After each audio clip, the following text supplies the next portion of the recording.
আমার আল্লাহ বলে বান্দারে আমি আল্লাহ হাইয়ুল কাইয়ুম, আমি আল্লাহ চিরঞ্জীবী, আমি আল্লাহ জীবিত। তোমার দিল যদি জিন্দা হয়ে যায়, দিল যদি মুর্দা না হয়, তাহলে আমি আল্লাহ জিন্দা, তোমার দিল জিন্দার ভিতরে আমি ঢুকে যাই। আমি ঢুকে যাই মানে আমার মোহাব্বত তোমার দিলের ভিতরে তৈরি হয়ে যায়।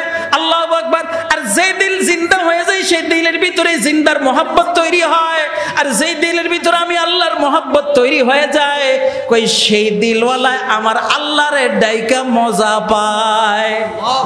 নামে উঁচু, আমার দাদা বলতো নামে উঁচু বরজুবানম মিরাওয়াদ, নামে উঁচু बरजुबानम मीरावाद, हर बोने मो अज़असल जो शाह। अल्लाह अल्लाह मस्त मजना में खुदा, नीचा कद अज हर रगम राव के जुदा। अल्लाह अल्लाह इसमें जाते पाके दोस्त, इसमें आज़म अज़बराए कुर्बे वो। अल्लाह अल्लाह अल्लाह अल्लाह अल्लाह আকবার। দিল যদি জিন্দা হয়ে যায়, দিল যদি মুর্দা না হয়, তখন এই দিল জিন্দা হয়ে গেলে সেই দিলের ভিতরে জিন্দাওয়ালাও ঢুকে যায়। জিন্দা কে বলেন তো? ইশকে রাবা হাইয়ুবা কাইয়ুমদার, ইশকে রাবা হাইয়ুবা কাইয়ুমদার, ইশকে বা মুর্দা নবাশদ পায়দা। যতক্ষণ মাছের পেটে গেছে, মাছ অস্থির হয়ে গেছে, হজম করতে চায়, মাছ হজম করতে পারে না। কেন পারে না? উনি বুঝছে আমার ভুল হয়ে গেছে, আমার ভুল হয়ে গেছে। এই জন্য আল্লাহ আমার দ্বারা পরীক্ষা নিতেছেন। তাই আল্লাহ আমাকে মাছের পেটে ঢুকায় দিছে। আর উনি জানতো কই যেখানে যেই যদি আল্লাহর জিকির জবানে থাকে, ওই দিলওয়ালাকে, ওই জবানওয়ালাকে কোনো জিনিস হজম করতে পারে না। এই জন্য উনি মাছের পেটে যাওয়ার সাথে সাথে জিকির শুরু করছে, লা ইলাহা ইল্লা আনতা সুবহানাকা ইন্নী কুনতু মিনাজ জালিমিন। এটার পাওয়ার এত ছিল, এই জিকিরের পাওয়ার কারণে দিল জিন্দা হয়ে গেছে। দিল জিন্দা হয়ে যাওয়ার কারণে বডিও জিন্দা হয়ে গেছে। আর বডি জিন্দা হয়ে যাওয়ার কারণে মাছ ওনার বডিকে হজম করতে পারে নাই। এই কথাটা আল্লামা রুমি বলেন, আমি যখন আল্লাহরে আল্লাহ বইলা ডাক দেই, তখন আমার কাছে মনে হয় আমার শরীরের পশমের গোড়া দিয়ে মধু বের হয়। নামে ওছো বরজুবানম মিরাওয়াদ, নামে ওছো बरजुबानम मीरावाद, हर बोने मो अज़असल जो शावाद। अल्लाह अल्लाह अल्लाह अल्लाह अल्लाह अल्लाह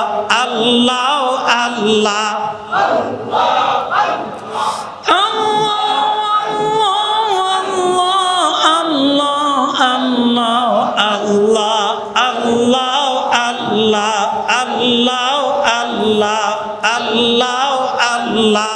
हो तो किसी की हाल पे আল্লাহর এক আরেফ বলেন খাজা আজিজুল মজজুব রহমতুল্লাহ আলাইহি, আশরাফ আলী থানভী রহমতুল্লাহ আলাইহি, আজল্লে খলিফাদের একজন খলিফা, তিনি বলেন হো তো কিসি কি হাল পে, हो तो कैसे बेहाल पे मौला से लो लगाए जा, कुदरत जुलजलाल में क्यों नहीं गिर गिराए जा, सीने पे तिरखाए जा, आगे कदम बढ़ाए जा।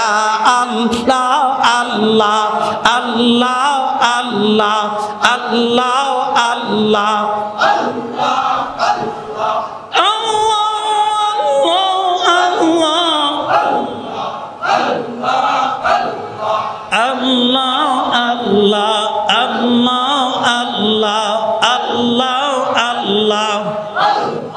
আমি ছোট্ট একটা হাদিস পাঠ করেছি, বর্ণনাকারী আবু মুসা আশআরী রাদিয়াল্লাহু তাআলা আনহু,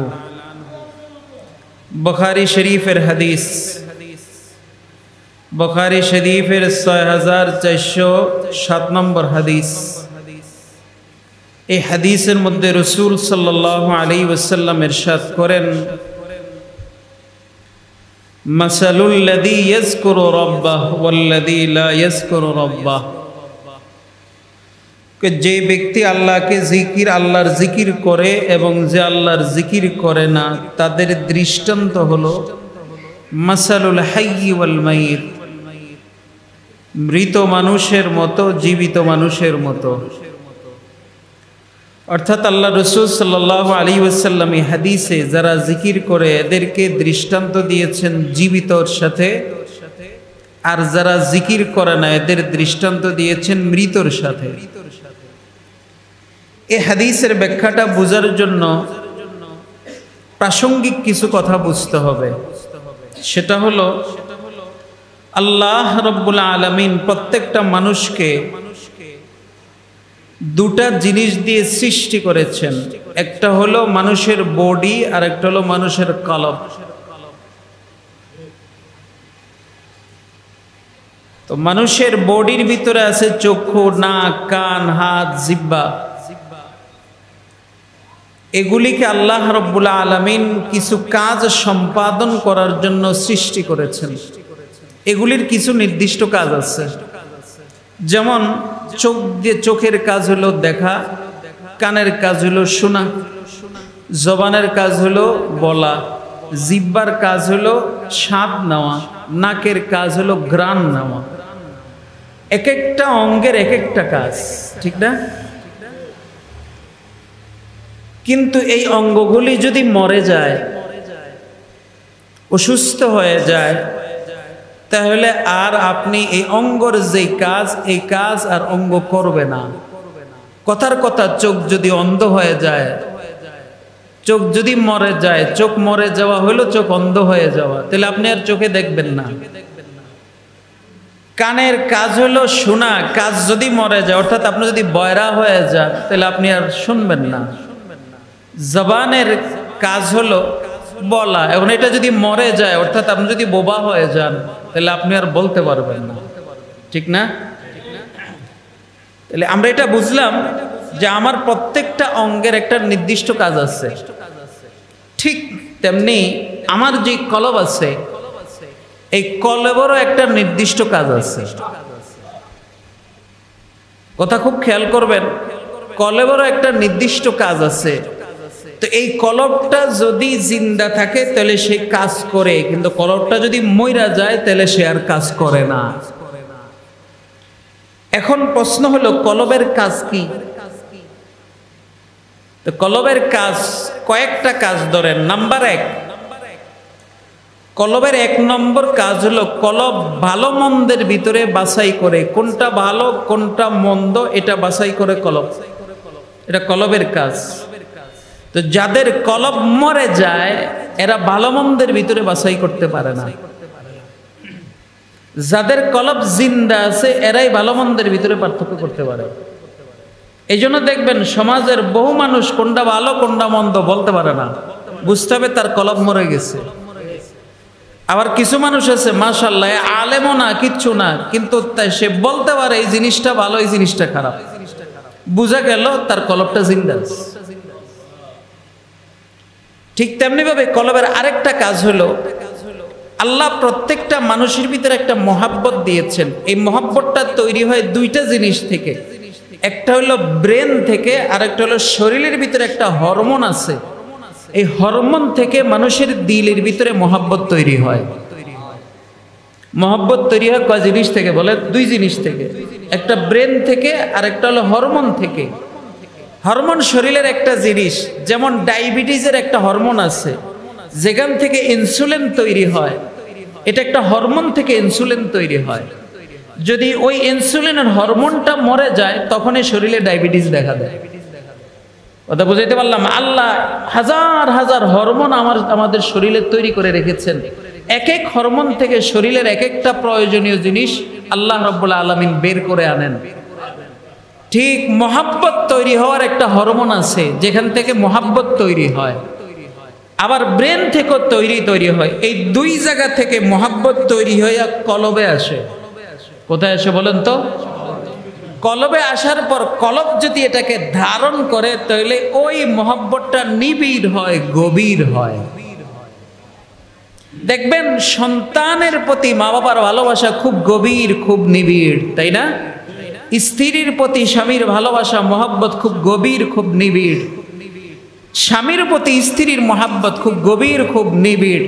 এই মহব্বত প্রথমে দিলে তৈরি হয় নাই, এটা হরমোন থেকে হয়েছে, ব্রেন থেকে হয়েছে, দিলে আসছে। আসার পরে এটা যখন গভীর হয়েছে, নিবিড় হয়েছে, তখন এই সন্তানের প্রতি ভালোবাসা বাড়ছে, স্ত্রীর প্রতি ভালোবাসা বাড়ছে, স্বামীর প্রতি ভালোবাসা বাড়ছে। এটা কোন কলবে ধারণ করতে পারে? কয় যেই কলবটা জিন্দা, যেই কলবটা মরে যায় সেই কলব আর হরমোন, যে হরমোন থেকে মহাব্বত আসে, যেই মস্তিষ্ক থেকে মহাব্বত আসে, দিল মরে গেলে সেই মহাব্বত ওই দিলটাকে ধরে রাখতে পারে না। এই জন্য দেখবেন সমাজে কিছু মানুষ আছে, মা আছে, এরা নিজ সন্তানকে নিজ হাতে হত্যা করে, আছে না? পরকীয়া লিপ্ত হয়ে গেছে, পরকীয়া লিপ্ত হওয়ার পরে সন্তান দেখে ফেলেছে, তো ওই সন্তানকে হত্যা করে ফেলেছে। কেন জানেন? ওই সন্তানের মহাব্বত সে তার কলবের ভিতরে ধারণ করতে পারে নাই। কেন? তার কলবটা মুর্দা, মরে গেছে। আবার দেখবেন কিছু মা বাবা আছে সন্তানের জন্য জান দিয়ে ফেলে, এটাও আছে কি না? আছে। এটা কেন বুঝতে হবে? ওই সন্তানের মা বাবায় তার মহাব্বতটা দিলের ভিতরে ধারণ করছে, দিলের ভিতরে এটাকে গেঁথে নিছে এবং এটাকে নিবিড়ভাবে সে প্রয়োগ করতে পারে। কেন? তার দিলটা জিন্দা। যার দিল জিন্দা তার দিল মহাব্বতকে গভীর করে, নিবিড় করে। আর যার দিল মুর্দা তার দিল মহাব্বতকে গভীরও করে না, নিবিড়ও করে না। এই কারণে তাদের দিলের ভিতরে কোনো মহাব্বতও থাকে না। কথা বুঝাইতে পারলাম? তাহলে দিলের একটা কাজ হলো ভালো মন্দ বাছাই করা, দিলের আরেকটা কাজ হলো মহাব্বতকে গভীর করা, নিবিড় করা। এই ভালো মন্দ বাছাই করে কোন দিল জিন্দা দিল, মুর্দা দিল পারে না। মহাব্বতকে গভীর করে, নিবিড় করে কোন দিল জিন্দা দিল, মুর্দা দিল পারে না। দিলের আরেকটা কাজ হলো যেই দিল জিন্দা হয় ওই দিলের ভিতরে আল্লাহ কুদরতিভাবে সমস্যার সমাধান ঢেলে দেন। এটাকে শরীয়তের পরিভাষায় এলকা বলে। কি বলে বলেন তো? এলকা। দেখেন, আপনি কোনো সমস্যার মধ্যে পড়ে গেছেন, এটার সমাধান রাসূলের জমানায় পদ্ধতি ছিল একটা, সেটা হলো আল্লাহ তাআলা জানায় দিতেন নবী এই সমস্যার সমাধান হইল এটা। তো নবী ওহির মাধ্যমে যাই না সমস্যার সমাধান দিতেন। আবার কিছু বিষয়ের সমাধান নবী ওহির মাধ্যমে দিতেন না, ওহি আসতো না, কিন্তু আল্লাহ তাআলা কুদরতিভাবে নবীর দিলের ভিতরে ঢাইলা দিতেন যে এই সমস্যা পড়ছেন, সমাধান হলো এটা। তো এই কোন দিলের ভিতরে আল্লাহ সমস্যার সমাধান ঢেলে দেন? কই যেই দিল জিন্দা, জিন্দা দিল আল্লাহ এলকা করেন সমস্যার সমাধানের। যেই দিল মুর্দা ওই দিলের ভিতরে আল্লাহ সমস্যার সমাধান এলকা করেন না। উদাহরণ, আল্লাহ রাসূল সাল্লাল্লাহু আলাইহি ওয়াসাল্লাম মক্কা থেকে মদিনা হিজরত করবেন, বাম পাশ দিয়ে রওনা দিয়েছেন। এটা এখন হিজরা রোড বলে, আর যারা মক্কা গিয়েছেন দেখেছেন হিজরা রোড বলে। রাসূল এই রাস্তা দিয়ে হিজরত করেছেন। তো যখন রাসূল বামে রওনা দিয়েছেন, হঠাৎ আল্লাহ রাসূলের দিলের ভিতরে এলকা করলো, নবী আপনি যে বামে যাইতেছেন আপনার সব শত্রুরা কিন্তু বামে। এটা কিন্তু ওহি আসে নাই। কি আসে নাই বলেন তো? ওহি আসে নাই তখন, কিন্তু দিলে এসে গেছে। তো কি করতে হইব? আপনি ডাইনে যান। এই জন্য রাসূল বামে না যায় আর ডাইনে, এখন বর্তমানে যে মদিনার রোড, এই রোড দিয়ে যাইতে চাইছিলেন, কিন্তু আল্লাহ এলকা করে দিছে এই রোডে যায় না, আপনি ডাইনে যান। এই কারণে যেখানে একদিনে যাওয়া যাইতো এখানে রাসূল 3 দিন ঘুরে গেছে। কয়দিন ঘুরে গেছে বলেন তো? এই যে এই মুহূর্তে বামে না যায় ডাইনে যাইতে হবে, কোনো ওহী নাই, জিবরাইল নাই, কিচ্ছু নাই। এটা দিলের ভিতরে কে ডালছেন? এরকম বান্দাও যদি কোনো বিপদে পড়ে যায় কেউ সমাধান দিতে পারে না, যদি দিল জিন্দা হয় তাহলে আল্লাহ রাব্বুল আলামিন ওই দিলের ভিতরে তার সমস্যার সমাধান ঢেলে দিবেন। আর যদি দিল মুর্দা হয় তাহলে আল্লাহ ডালবেন না। আল্লাহ সমস্যার সমাধান করবেন না। আরেকটা উদাহরণ, হযরত ওমর ইবনুল খাত্তাব রাদিয়াল্লাহু তাআলা আনহু পর্দার বিধান নাজিল হওয়ার আগে সাহাবায়ে কেরাম রাসূলের বিবিদের সাথে সরাসরি সাক্ষাৎ করতেন, দেখা করতেন, তখনও পর্দার বিধান নাজিল হয় নাই। তো হযরত ওমর ইসলাম ধর্ম গ্রহণ করার পরে দেখলেন সব পুরুষেরা রাসূলদের বিবিদের সামনে আসে, বিভিন্ন মাসালা জিজ্ঞেস করে, তাদের চেহারা দেখে তাদের সামনে বসে কথাবার্তা বলে আবার চলে যায়। হযরত ওমরের দিল এটা ভাল লাগে নাই, তখনও পর্দার বিধান নাজিল হয় নাই। হযরত ওমর আল্লাহর নবীর কয়, হুজুর আমার দিলে একটা জিনিস খটকা লাগে। কি?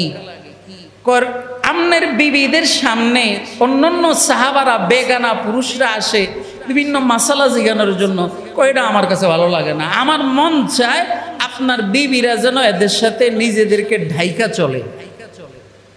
কি করে চলে বলেন তো?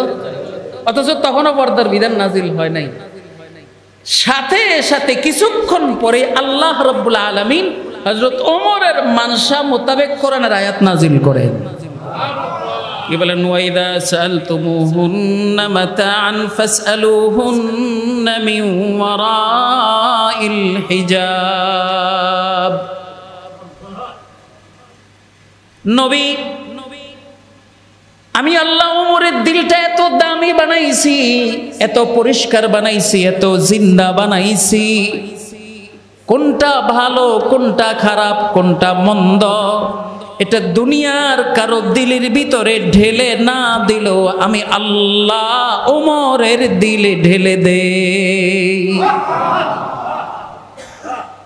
ওমরের দিলটা এত জিন্দা এত পরিষ্কার, সে কোনটা ভালো কোনটা মন্দ সেটা সাথে সাথে বলতে পারে। এরকম ওমরের মতো যাদের দিল জিন্দা হয় এদের কিচ্ছু লাগে না, এদের দিলে ভালো মন্দকে এটা তারা তফাৎ করতে পারে। আল্লাহ কুদরতি ভাবে এটা ঢেলে দিয়ে দেন। এবার বুঝছেন তো দিলটা, এই জিন্দা দিলের কাম কি? যে কোনো সমস্যার সমাধান হইলে এটা দিলের ভিতরে উদয় হওয়া। যদি দিল জিন্দা হয় তাহলে এটা উদয় হয়, আর দিল মুর্দা হলে এটা উদয় হয় না। এইলো দিলের 3 নম্বর কাজ। দিলের 4 নম্বর কাজ, দিল যদি জিন্দা হয় তাহলে কোনো সমস্যার সমাধান হইলে ওই জিন্দা দিলওয়ালা ঘুমাইলে আল্লাহ স্বপ্নের মাধ্যমে তার সমস্যার সমাধান করে দেয়। কি থাকলে বলেন তো? দিল জিন্দা থাকলে। কি থাকলে? দিল জিন্দা থাকলে আপনি কোনো বিপদে পড়ছেন, দিল আপনার জিন্দা আছে, আল্লাহ স্বপ্নের মাধ্যমে আপনাকে সমাধান করে দিবেন। আর যদি দিল মুর্দা হয়, হাজারো চেষ্টা করলে স্বপ্ন দেখবেন না। যেমন আল্লাহ রাসূল সাল্লাল্লাহু আলাইহি ওয়াসাল্লাম হিজরতের কথাই উনি যখন রওনা দিবেন তার আগে এক সাহাবী ছিল সফওয়ান, তিনি স্বপ্নে দেখলেন রাসূল হিজরতে রওনা দিছে, সাথে আবু বকর, কিন্তু কিছু লোক বাধা হয়ে দাঁড়াইছে, এরা যাইতে দেয় না। কোথায় দেখছে বলেন তো? স্বপ্নে। আয়েশা আল্লাহর নবীকে বলে, নবী আমি তো একটা স্বপ্ন দেখছি। কি স্বপ্ন? আপনি মক্কা ছেড়ে রওনা দিয়েছেন, সাথে আবু বকর আছে, কিন্তু দেখছি কিছু লোক আপনাকে যাইতে দেয় না। কোন জায়গায় দেখছো? অমুক জায়গায় দাঁড়িয়ে রয়েছে। আল্লাহ রাসূলকে ভালো করছো, স্বপ্নটা আমারে কইছে। কি লেগে? আল্লাহ তোমারে স্বপ্ন দেখাইয়া আমারে সতর্ক করছে। সুবহানাল্লাহ, সুবহানাল্লাহ। যে আমি যখন হিজরতে রওনা দিব আমি যেন এগো সামনে না পড়ি, এই দিক দিয়ে যাতে আমি না যাই, আল্লাহ আমারে সতর্ক করছে। তা আল্লাহ রাসূল বলেন, যাদের দিল জিন্দা হয় মুর্দা না, আল্লাহ রাব্বুল আলামিন স্বপ্নের মাধ্যমে এদের সমস্যার সমাধান করে দেন। এখন আল্লাহ রাসূল বলেন, কি বলেন? যদি এটা বুঝে থাকেন দিলের কিছু কাজ আছে না নাই বলেন তো? আছে। এখন এই দিল কাজ করে কখন? যদি দিল জিন্দা থাকে। আর যদি দিল মরে যায় তখন আর দিল তার কাজ করে না, অকেজো হয়ে যায়। আর দিল জিন্দা থাকে কখন? আল্লাহ রাসূলের হাদিসের ভাষ্য অনুযায়ী যারা বেশি বেশি আল্লাহর জিকির করে তাদের দিলেই জিন্দা থাকে। তার মানে আপনি যদি জিকির করেন আপনার দিল জিন্দা, আর যদি দিল জিন্দা হয় তাহলে আল্লাহ রাব্বুল আলামিন ভালো মন্দ বুঝার যোগ্যতা দিবেন। যদি দিল জিন্দা হয় তাহলে আল্লাহ রাব্বুল আলামিন দিলের ভিতরে মহব্বত তৈরি করে দিবেন। যদি দিল জিন্দা হয় আল্লাহ সমস্যার সমাধান দিলের ভিতরে ঢেলে দিবেন। যদি দিল জিন্দা হয় তাহলে আল্লাহ রাব্বুল আলামিন স্বপ্নের মাধ্যমে আপনার সমস্যার সমাধান করবেন। আর এই দিল জিন্দা করার অন্যতম মাধ্যম হলো জিকরুল্লাহ। আল্লাহর কি বলেন তো? আল্লাহর কি? আল্লাহর কি? জিকির।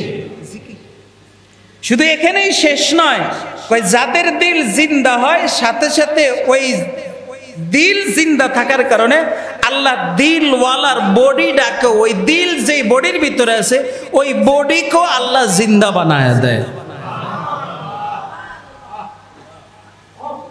দিল তো জিন্দা হয়, দিলের আসর বডির উপরে পড়ে। এই জন্য হাদিসের মধ্যে আসছে আলা ওয়া ইন্না ফিল জাসাদি মুদগা ইযা সালুহাত সালুহাল জাসাদু কুল্লু ওয়া ইযা ফাসাদাত ফাসাদাল জাসাদু কুল্লু আলা ওয়া হিয়াল কলব। মানে কি আল্লাহ রাসূল বলেন তোমার শরীরে একটা গোশতের টুকরা আছে যেটা হলো দিল, এটা যদি ঠিক হয়ে যায় তাহলে তোমার পুরো বডি ঠিক, আর যদি এটা নষ্ট হয়ে যায় তাহলে পুরো বডিও নষ্ট হয়ে যায়। তার মানে দিলের সাথে বডির একটা সম্পর্ক আছে। কি আছে বলেন তো? দিলের সাথে বডির একটা কি আছে? আপনার দিল জিন্দা আপনার বডি জিন্দা, আপনার দিল মুর্দা আপনার বডিও মুর্দা। যেমন উদাহরণ দেই বুঝবেন, যদি কারো শরীর জিন্দা হয় তাহলে এটাকে মাটি খায় না। কি খায় না বলেন তো?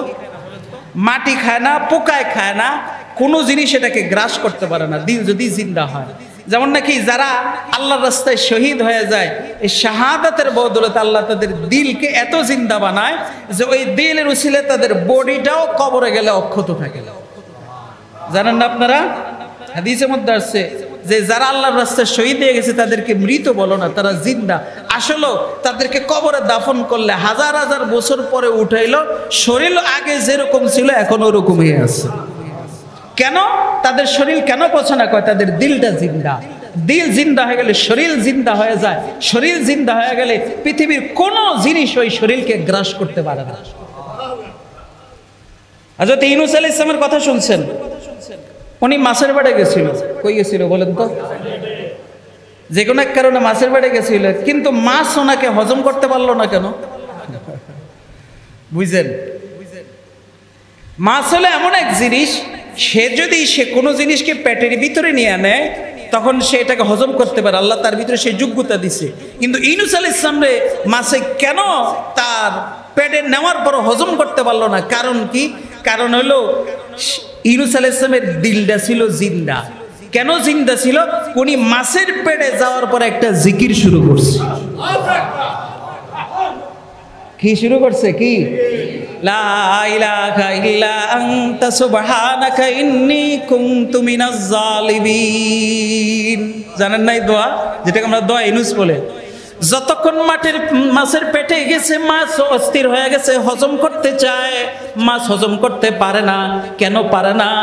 উনি বুঝছে আমার ভুল হয়ে গেছে, আমার ভুল হয়ে গেছে, এই জন্য আল্লাহ আমার দ্বারা পরীক্ষা নিতেছেন। তাই আল্লাহ আমাকে মাছের পেটে ঢুকায় দিছে। আর উনি জানতো কই যেখানে যেই যদি আল্লাহর জিকির জবানে থাকে ওই দিলওয়ালাকে, ওই জবানওয়ালাকে কোনো জিনিস হজম করতে পারে না। এই জন্য উনি মাছের পেটে যাওয়ার সাথে সাথে জিকির শুরু করছে, লা ইলাহা ইল্লা আনতা সুবহানাকা ইন্নী কুনতু মিনাজ জালিমিন। এটার পাওয়ার এত ছিল, এই জিকিরের পাওয়ার কারণে দিল জিন্দা হয়ে গেছে। দিল জিন্দা হয়ে যাওয়ার কারণে বডিও জিন্দা হয়ে গেছে। আর বডি জিন্দা হয়ে যাওয়ার কারণে মাছ ওনার বডিকে হজম করতে পারে নাই। কথা বুঝাইতে পারলাম? এত দামি জিনিস, এত দামি জিনিস। এই জন্য ভাই বলি, আল্লাহ রাসূল এই কথাটা বলছেন, ও বান্দা তুমি যদি জিন্দা হতে চাও, তুমি যদি মুর্দা হতে না চাও, তাহলে আমার আল্লাহর দেওয়া যতগুলি জিকির আছে এই জিকিরগুলি ঠিক মতো আদায় করো। কি হবে? দিল জিন্দা হবে। দিল জিন্দা হলে বডি জিন্দা হবে। বডি জিন্দা হয়ে গেলে আমি আল্লাহ নিশানা হিসাবে কিয়ামত পর্যন্ত তোমার বডিকে অক্ষত রাখবো। এই কথা বুঝেন নাই আমার? আল্লাহু আকবার, আল্লাহু আকবার। দিল যদি জিন্দা হয়ে যায়, দিল যদি মুর্দা না হয়, তখন এই দিল জিন্দা হয়ে গেলে সেই দিলের ভিতরে জিন্দাওয়ালাও ঢুকে যায়। জিন্দা কে বলেন তো? अरे अल्लाह जिंदा के इश्क़े राबा हय्यू बक़य्यूमेदार इश्क़े राबा हय्यू बक़य्यूमेदार इश्क़े बा मुर्दा नबाशद पायदार আমার আল্লাহ বলে বান্দারে আমি আল্লাহ হাইয়ুল কাইয়ুম আমি আল্লাহ চিরঞ্জীবী আমি আল্লাহ জীবিত তোমার দিল যদি জিন্দা হয়ে যায় দিল যদি মুর্দা না হয় তাহলে আমি আল্লাহ জিন্দা তোমার দিল জিন্দার ভিতরে আমি ঢুকে যাই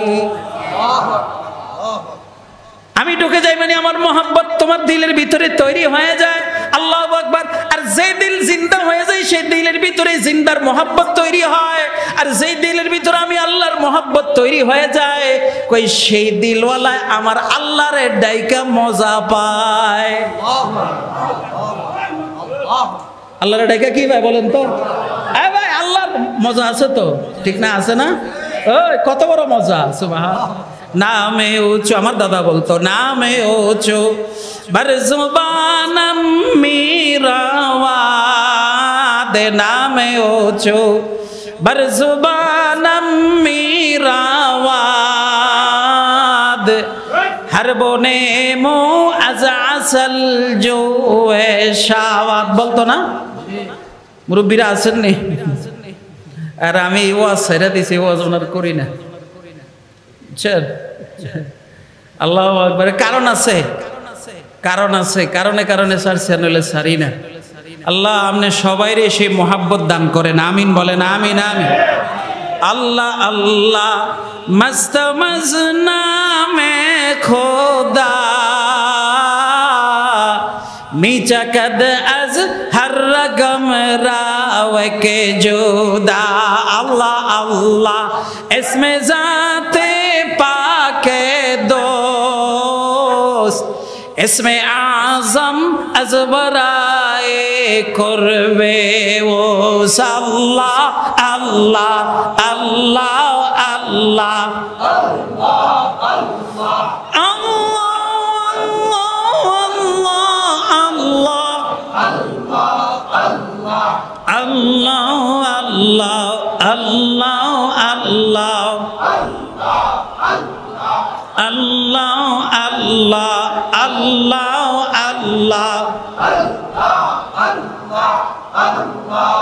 ভাই খেয়াল করেন দেখেন আমরা বর্তমানে নামাজ পড়ি না কেন জানেন নামাজের মজা পাই না নামাজের মজা নাই পাই না কেন আমগো দিলটা জিন্দা না আমগো দিলটা মুর্দা এই কারণে মজা পাই না আর ইবাদতে মজা না পাইলে সে ইবাদত করতে মন চায় না ভাই এটা নিয়ম আপনি কোনো জিনিস যদি কইরা মজা না পান দেখবেন এটা দ্বিতীয়বার আর করতে মন চায় না যখন মজা পাওয়া যান এটা বারবার করতে মন চায় ঠিক না এটা মানুষের ফিতরত স্বভাব তা আমরা নামাজের ভিতরে মজা পাই না কেন জানেন নামাজের মজা আমরা পাই না আর নামাজের মজা না কেন পাই না কারণ না আমার দিলটা মুর্দা জিন্দা না এটা মজা নেওয়ার যে যোগ্যতা থাকা দরকার এই যোগ্যতাটাই শেষ এমনি কিছু মানুষ আছে দেখবেন জিকির করে মজা পায় আর কিছু মানুষ আছে একদিন দুই দিন তিন দিন চার দিন জিকির করে আর করে না কেন কারণ সে জিকিরের মজা পায় না আর কিছু মানুষ আছে 24 ঘন্টা জিকির করতেই থাকে ঠিক না ভাই কেন সে মজা পায় কারণ জিকির একটা স্বাদ আছে আল্লাহু আকবার ভাই এটা এত স্বাদ কি স্বাদ এটা ভাষায় প্রকাশ করা যাইব না যে ময়দানে না ঢুকছে তার বোঝানো যাইব না এক কথায় যে ময়দানে না ঢুকছে তাকে বোঝানোর কোনো কায়দা নাই যে জিকিরের ভিতরে কত মজা কত স্বাদ এই কথাটা আল্লামা রুমি বলেন আমি যখন আল্লাহরে আল্লাহ বইলা ডাক দেই তখন আমার কাছে মনে হয় আমার শরীরের পশমের গোড়া দিয়ে মধু বাইর হয় কি বাইরে বলেন তো মধু আরে ভাই মধুর একটা কথা নাকি গাজাগুড়ি কথা না আর একটা মজা কি বলেন তো মজাটা উনি অনুভব করে নামে ওছো বরজুবানম মীরাওয়াদ নামে ওছো बरजुबानम मीरावाद हर बोने मो अज़ असल जो शावाद अल्लाह अल्लाह अल्लाह अल्लाह अल्लाह अल्लाह अल्लाह अल्लाह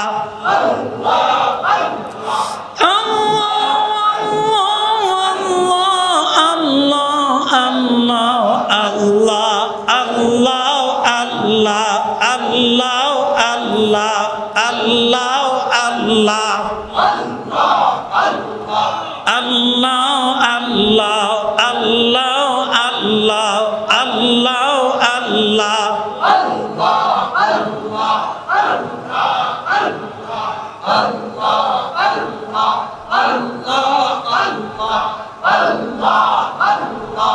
আল্লাহ আল্লাহ আল্লাহ আল্লাহ আল্লাহ আল্লাহ हो तो किसी की हाल पे আল্লাহর এক আরেফ বলেন খাজা আজিজুল মজজুব রহমতুল্লাহ আলাইহি আশরাফ আলী থানভী রহমতুল্লাহ আলাইহি আজল্লে খলিফাদের একজন খলিফা তিনি বলেন हो तो किसी की हाल पे हो तो कैसे बेहाल पे मौला से लो लगाए जा कुदरत जुल जलाल में क्यों नहीं गिर गिराए जा सीने पे तीर खाए जा आगे कदम बढ़ाए जा अल्लाह अल्लाह अल्लाह अल्लाह अल्लाह अल्लाह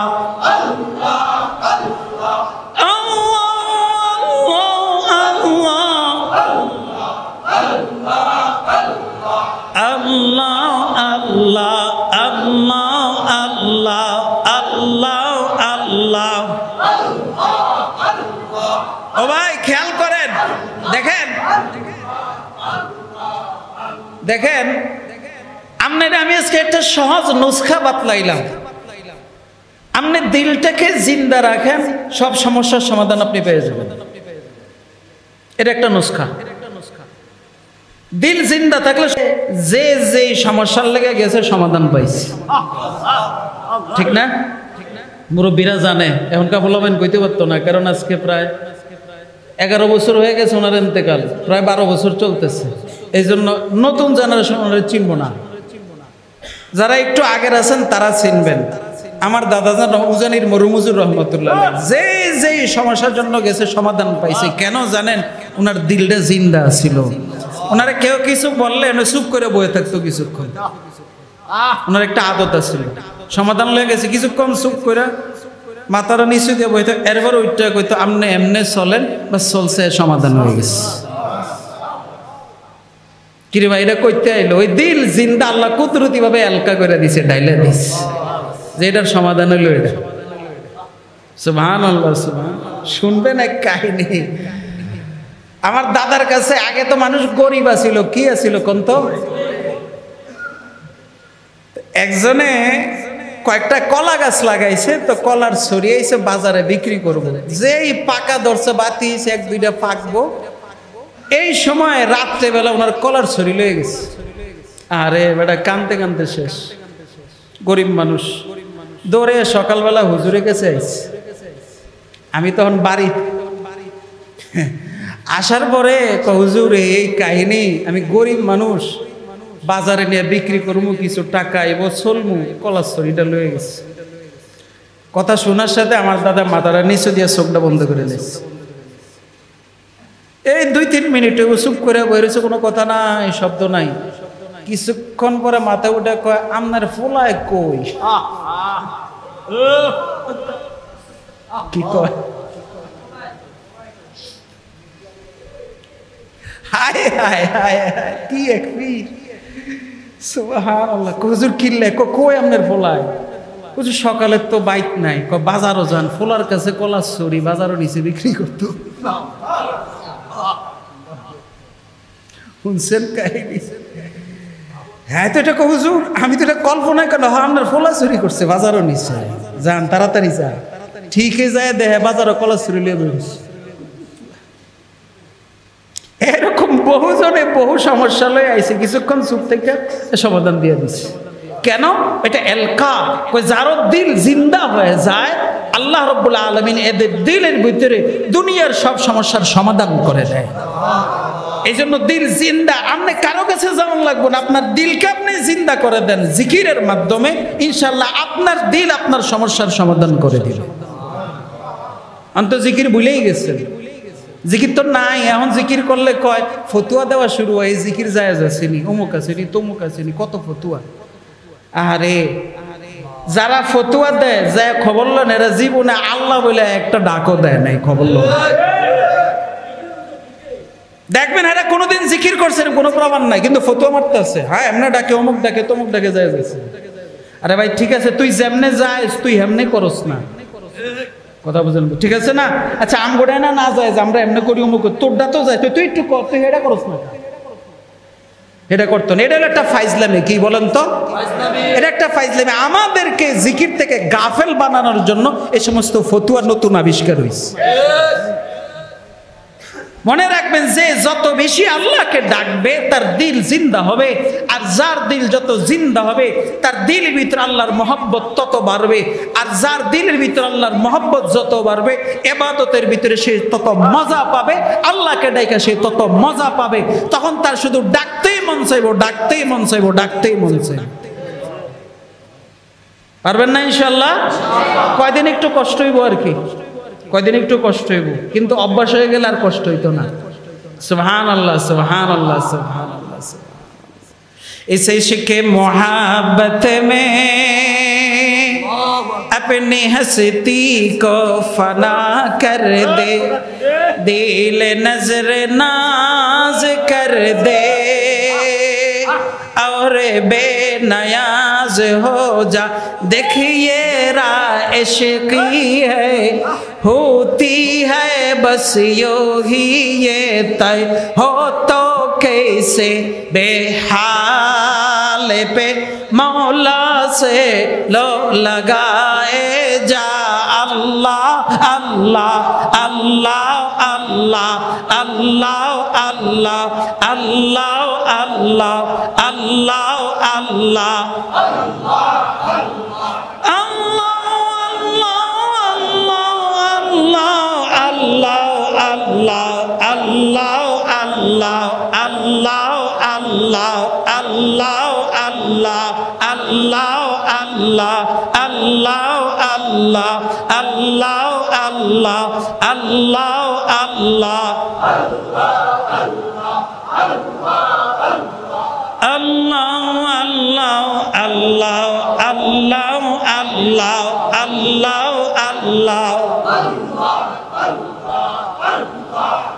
मेरी ज़ात ज़िद हाँ अज़ ज़िद हाँ, मेरी ज़ात ज़िद हाँ अज़ ज़िद हाँ, शबगिरी ज़द चुबरफ रोज़द ज़िया चुदर आयद नाम पाकंदर देहा नहीं पलीद मानदो ने आपलीद। अल्लाह अल्लाह अल्लाह अल्लाह अल्लाह अल्लाह अल्लाह अल्लाह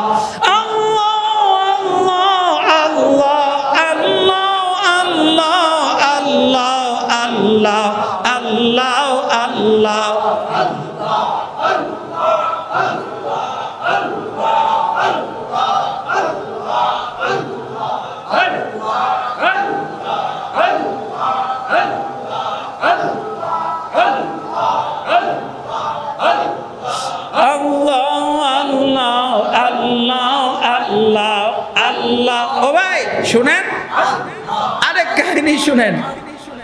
জিকিরের ফায়দা তো বললামই, দিল জিন্দা। কেমন জিন্দা? কবরে গেলে সেখানেও জিন্দা। জিকিরের মাধ্যমে যাদের দিল জিন্দা হয়ে গেছে তারা কবরে গেলেও জিন্দা। কেমনে জিন্দা? ওই আমার দাদাজান রহমতুল্লাহ বলতেন, হযরত রাবিয়া বসরি রহমতুল্লাহ একটা ঘটনা বলতেন। তো হযরত রাবিয়া বসরি রহমতুল্লাহ একবার ওনার ইন্তেকালের পরে ওনার খাদেমা ওনার স্বপ্ন দেখছে যে আপনার সাথে আল্লাহ কি ব্যবহার করেছেন, জিজ্ঞেস করছে স্বপ্নে। আল্লাহ কি ব্যবহার করব, আমি তো কবর আইয়া খোদার লগে তামসা লাগাই দিছি। কি তামসা? কবর আওয়ার পরে মুনকার নাকির এসে আমারে জিগায় মান রব্বুকা ওয়া মা দীনুকা মান হাযার রাজুলাল্লাযী বুইসা ইলাইক। তিন প্রশ্ন সবার জন্য। আমারে প্রশ্ন করার পরে আমি উল্টা প্রশ্ন করছি, উত্তর পরে আগে পাল্টা প্রশ্ন। জিজ্ঞেলাম তোমরা কারা? আমরা মুনকার নাকি? কই থেকে আসছো? আকাশ থেকে আসছি। এখান থেকে আকাশ কত দূর? জমিনের তল। 500 বছরের পথ। কত বছরের পথ? হাদিসে আসছে 500 বছরের পথ, যাইতে 500 বছর লাগে। এখান থেকে আরেকটা কথা, আচ্ছা বিজ্ঞানীরা আজও পর্যন্ত আকাশ আবিষ্কার করতে পারে নাই, কেন জানেন? এরা মহাশূন্যে গেছে, মহাশূন্যে বহুত কিছু আবিষ্কার করছে, একবারে চন্দ্র, গ্যালাক্সি, ব্ল্যাক হোল, বহুত কিছু আবিষ্কার করছে তারা, কিন্তু আকাশ খুঁজে পায় না। কেন পায় না? এটার কয়েকটা কারণ, তার মধ্যে অন্যতম একটা কারণ হলো আল্লাহ রসুল বলেন পৃথিবী থেকে আকাশে যাইতে হইলে একটা মানুষের 500 বছর হায়াত পাইতে হইব। কত বছর? কইছে যত দ্রুতই যাক 500 বছর আগে সে যাইতে পারবে না। তো একটা বিজ্ঞানী হায়াত পায় কয়দিন? কথা কয় না, 60 বছর না 100 বছর না, ধরলাম 130 বছর নয়, ধরলাম একেবারে সর্বোচ্চ 150 বছর ধরলাম, এর বেশি তার হায়াত পায় না। আরো না 350 বছর। কি কথা কর না, এর আকাশে যাওয়ার লাগে তো আরো 350 বছর লাগবো, তাইলে না যায় বুঝবো। এই কারণে একজন বিজ্ঞানী 50 বছর গবেষণা করে আকাশ পায় না, পরে কয় আকাশ নাই, থাকলে তো পাইতাম। ব্যাককল তোর হায়াত নাই দেখে না তুই পাস, হায়াত থাকলে তো তুই পাইতি। কথা বলেন ঠিক না? আল্লাহ রসুল বলছে 500 বছর লাগবো, তোর তো 120 বছরে তোর টেম্পার শেষ, তো তুই ভাবি কেমনে? এই কারণে উম্মতে মুহাম্মাদের হায়াত গড়ে 60, 120, 30 বছর সর্বোচ্চ। এই জন্য উম্মতে মুহাম্মাদের সারা জীবন চেষ্টা করলেও আকাশের লাগুন পাবে না, কারণ 500 বছর তো লাগবে। যত দ্রুত আপনি যত দ্রুতগামী রকেটে বানান, যা কিছুই আপনি বানান, যত কিছুই আপনি বানান, হ্যাঁ, সেকেন্ডে যত 100 কিলোমিটারে যান, 500 বছর আপনার লাগবে। কয় বছর লাগবে বলেন? এটা একটা প্রাসঙ্গিক কথা বলছি। রাবে বসরি বলে কত দূরত্বে আইছো? আকাশ থেকে। আকাশ কত দূর? 500 বছরের দূরত্ব। 500 বছরের দূরত্বে আইছি গাও রবকে, রবেরে বলো না, রবের কথা মনে আছে? মানে এত দুপথ পাড়ি দিয়ে আইতে রবের ভুললে যাও নাই, মনে আছে তুমি? তা আমি তো 500 বছরের পথ পাড়ি দেই নাই, মাত্র 2 আয়াত নিচে নাইছি কইছি। তা আমি এত তাড়াতাড়ি আল্লাহরে কেমনে বলি? তুমি আমার কি যে গমান রব্বুকা, সারা জীবন ডাইকা এলাম রবেরে, আইলাম 2 আয়াত নিচে কয় রব। এর একটা জিগেল, এটা প্রশ্ন হইলো? যদি এর মধ্যে আমি ভুলে গেছি তাহলে প্রশ্ন ঠিক আছে, আমি তো বলি নাই। তোমরা 500 বছরের পথ বলো না আমি 2 আয়াত নিচে বলি কেমনে? এই খেলা যখন শুরু করছি, আল্লাহ কয় মুনকার নাকির, আল্লাহ কি কয়? কমাতিস না রে তুই, জব হয়ে গেছে। এটা হলো জাগর দিল জিন্দা, যারা জিকির করে যাইতে পারে, কবরও গেল মহব্বতের খেলা চলে। কথা বুঝাইতে পারলাম? যদি এরকম লয়ে যাইতে পারেন আর কি, ওরকম ডাকার ঘরে ডাকতে পারেন, ডাকার মতো যদি ডাকতে পারেন, দিলটা যদি ওরকম বানাইতে পারেন, ওই অবস্থা যদি কবরে যাইতে পারেন, ইনশাল্লাহ দেখবেন আল্লাহ সেখানে আপনাকে মাফ করে দিবেন। শুধু এখানেই না, যারা আল্লাহকে ডাকতে যায় হাদিসের ভাষ্য অনুযায়ী 2 চোখ দিয়ে পানি বেরোইছে, আল্লাহর মহব্বত আর আল্লাহর ভয়ে 2 চোখ দিয়ে পানি বেরোইছে, আল্লাহ তাআলা এই সমস্ত বান্দাদেরকে হাসরের মাঠে আরশের নিচে ছায়া দিবেন। আপনারা শুনেছেন না 7 শ্রেণীর মানুষকে আরশের নিচে ছায়া দিবে, তার মধ্যে একটা শ্রেণী ছিল যাকারাল্লাহ খালিয়ান ফাফাদাত আইনা, হাদিসের ভাষা একাকিত্বে সে আল্লাহরে ডাকতেছে, আল্লাহর ভয় হোক বা মহব্বতে হোক চোখ দিয়ে পানি আসছে, এই ব্যক্তির আল্লাহ তাআলা আরশের নিচে ছায়া দিবেন। ডাকবেন না? একটু ডাকবেন না? আজকে ডাকবেন না, কালকে ডাকবেন না, পরশু ডাকবেন, এরপরে ভুলে যাবেন, মনে থাকতো না। এই জন্য আমি একটা পন্থা বাতলাই সব জায়গায়, সেটা হলো আমি যাতে জিকির কথা বুইলা না যাই, এজন্য একটা পদ্ধতি আবিষ্কার করছি। সেটা হলো প্রত্যেকের পকেটের ভিতরে একটা তসবিহ রাখা। কি বলেন তো? আমরা যারা অভ্যস্ত না, আমাদের জন্য। যারা অভ্যস্ত হয়ে গেছেন, এগো তসবিহ লাগে না, এগো এমনিই চলে। কথা বুঝতে পারলাম? এগো তসবিহ লাগে না, অভ্যাস হয়ে গেছে, এমনি চলতে থাকবো, 24 ঘন্টা চলতে থাকবো। কিন্তু যাকে অভ্যাস নাই, অভ্যাস করার লেগে তসবিহ লাগবো। কেমনে? কথার কথা আপনার পকেটে তসবিহটা আছে, ধরেন ঢুকাইলেন, তো তসবির কথা ভুলে গেছেন, জিকিরের কথা ভুলে গেছেন, কিন্তু টাকা আছে পকেটে, ফোন আছে, মোবাইল আছে, এটার কথা তো আর বলেন নাই। এটার কথা বলছেন? এটা কথা পাগলও বলে না। সব বলতে পারে, পকেটে টাকা আছে এটা পাগলও বলতো না, পকেটে মোবাইল আছে এটা পাগলও বলতো না, সবাই জানে, সবাই এটা খেয়াল থাকে। তা আপনি জিকির বলছেন, তসবিহ বলছেন, সবই বলছেন, মোবাইল তো আর বলেন নাই, টাকা তো আর বলেন নাই, তো যখন মোবাইলের জন্য হাত দিবেন ওই পকেটে যদি তসবিহ থাকে তাহলে তসবিহটা হাতের সাথে লাগবে। হাতের সাথে লাগলেই তো ব্রেনে কেয়াস করবো, কি রে আমি তসবিহ নিছি কি লেগা, ও জিকিরের লেগে নিছি, মনে হয়ে যাবে কিনা বলেন তো। তাহলে পকেটে তসবিহ থাকলে তসবিহ আপনাকে জিকিরের কথা মনে করায় দিবে। এই জন্য যারা সালেক আছেন, প্রথম স্টেজে যারা আছেন, চলতেছেন মাত্র, এরা যদি জিকির অভ্যস্ত হতে চান তাহলে প্রত্যেকের পকেটের ভিতরে একটা তসবিহ রাখা জরুরি। পারবেন না ইনশাল্লাহ? এটা তসবির দাম কত? 20 টাকা, 25 টাকা, 30 টাকা, 40 নয় 100 টাকাই হইল। কিন্তু আপনি কি পাইতেছেন? জান্নাত পাইতেছেন, আল্লাহর মহব্বত পাইতেছেন। পারবেন না ইনশাল্লাহ? পারবেন নাই? পারবেন নাই? ওয়াদা করেন আমার সাথে, হুজুর রাখুন। সবাই সবাই পারবেন না ইনশাল্লাহ? আল্লাহ আপনার নাম।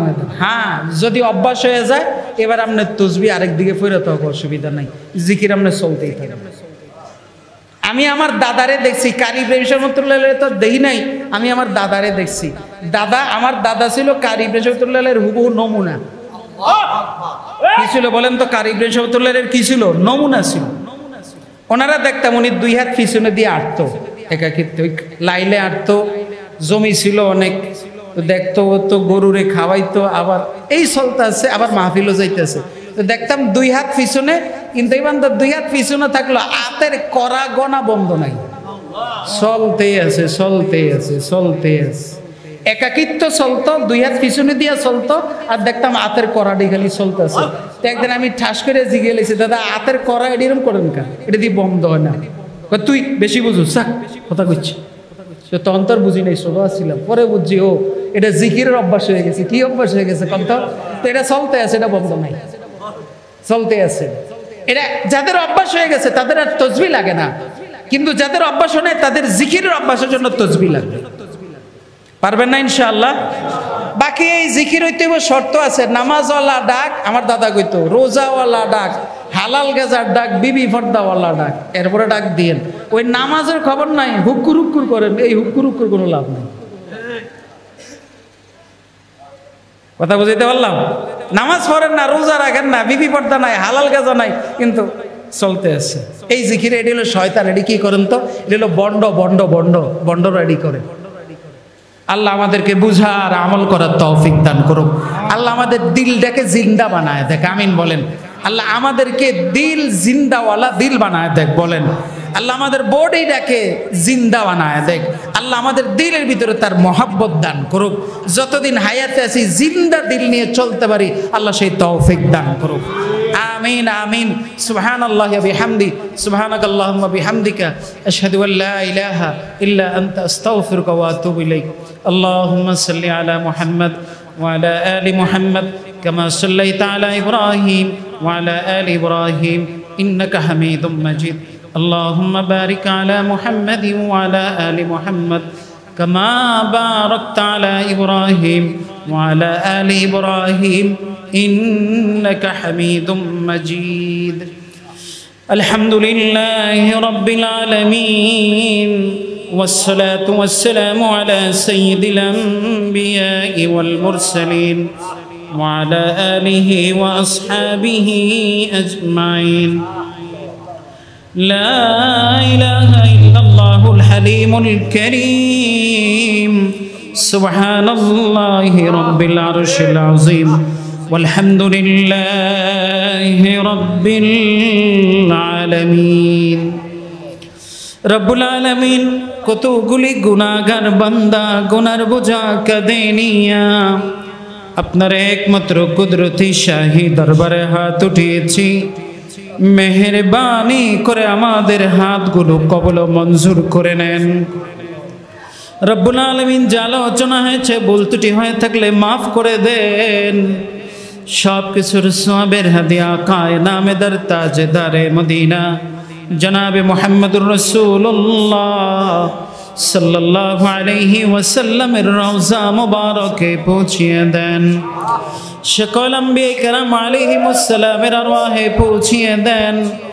সাহাবে کرام তাবেঈন তবে তাবেঈন আইম্মে মুজতাহিদিন সালাফে সালিহিন গাউস কুতুব পীর আউলিয়া মুমিন মুমিনাত যত মুসলমান কবরবাসী হয়েছেন দয়া করে সকলের আরওয়াহে পৌঁছায় দেন।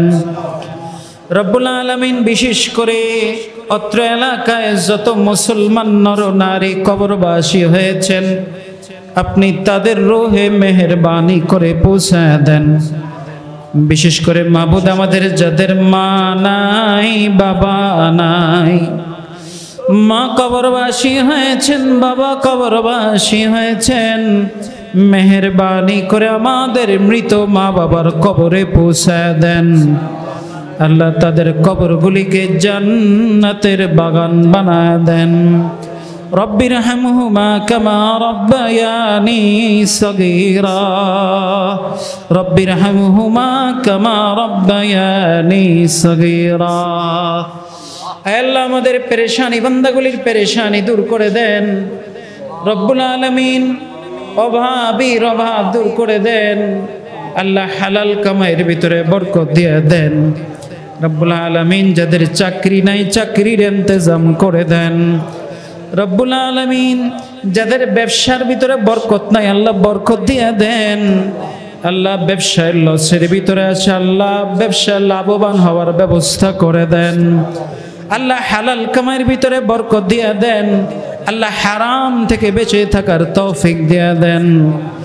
আল্লাহুম্মা কফিনা বিহালালিকা আন হারামিক ওয়া আগনিনা বিফাদলিকা আম্মান সিওয়াক।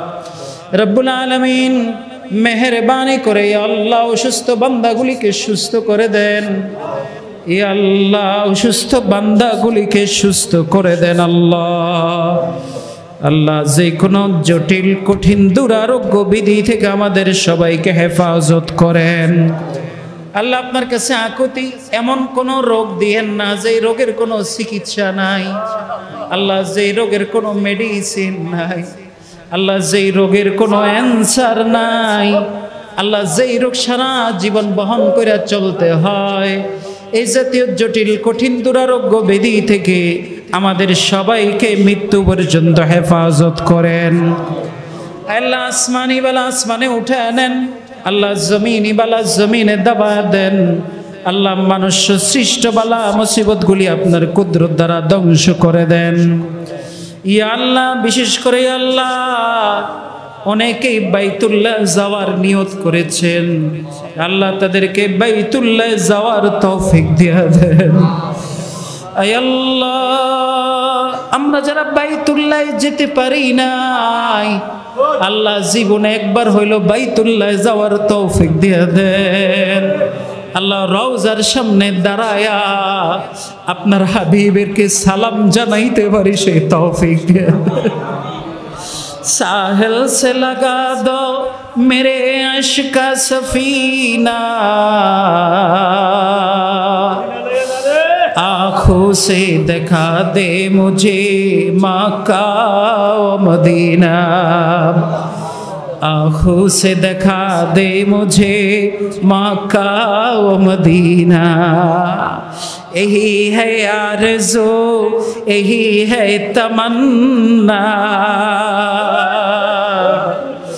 खुदा जिंदगी में दिखा दे मक्का व मदीना, खुदा जिंदगी में बुला ले मक्का व मदीना।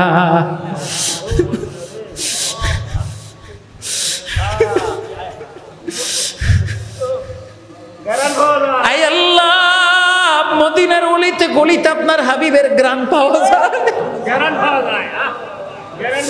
আপনার হাবিব জিন্দা। আল্লাহ আপনার হাবিবের মোহাব্বত দিয়ে দেন আল্লাহ, আল্লাহ দিলটাকে জিন্দা বানায় দেন আল্লাহ। আল্লাহ জিন্দা মানুষের সামনে জিন্দা দিল নিয়ে সালাম দিতে পারি সেই তৌফিক দিয়ে দেন আল্লাহ। জিন্দা মানুষের সামনে জিন্দা দিল দিয়ে সালাম জানাইতে পারি আল্লাহ তৌফিক দিয়ে দেন, আল্লাহ তৌফিক দিয়ে দেন আল্লাহ। আল্লাহ খালি এতে ফিরাইয়েন না আল্লাহ। আল্লাহ কত আশিকিনরা মদিনার পথে যায়, আল্লাহ আমার কাছে টাকা নাই, আল্লাহ আমি অভাবী, আল্লাহ আমি সহায় সম্বলহীন, আল্লাহ আল্লাহ হজের মৌসুম আসতেছে, আল্লাহ হাজিরা যখন যাবে আল্লাহ দিলকে মানাইতে পারবো না, আল্লাহ আপনি ব্যবস্থা কইরা দেন আল্লাহ। আল্লাহ খালি হাতে ফিরেন না আল্লাহ, আল্লাহ মদিনা যাওয়ার ব্যবস্থা করে দেন আল্লাহ। আল্লাহ যেই অলিতে গলিতে আপনার হাবিব ঘুরছে আল্লাহ ইমানের দাওয়াত দিছে, আল্লাহ সেই গলিতে যায় বরকত নিতে পারি আল্লাহ সেই তৌফিক দিয়া দেন আল্লাহ। সেই গলির বরকত আমাদের কপালে নসিব করে দেন আল্লাহ। আল্লাহ আল্লাহ এতগুলি বান্দা আপনার কাছে হাত উঠাইছে আল্লাহ, একটা বান্দাকে আপনি খালি হাতে ফিরাইয়েন না আল্লাহ। আল্লাহ প্রত্যেকটা বান্দার মনের আশা পূরণ করেই দেন আল্লাহ, আল্লাহ পূরণ করেই দেন আল্লাহ।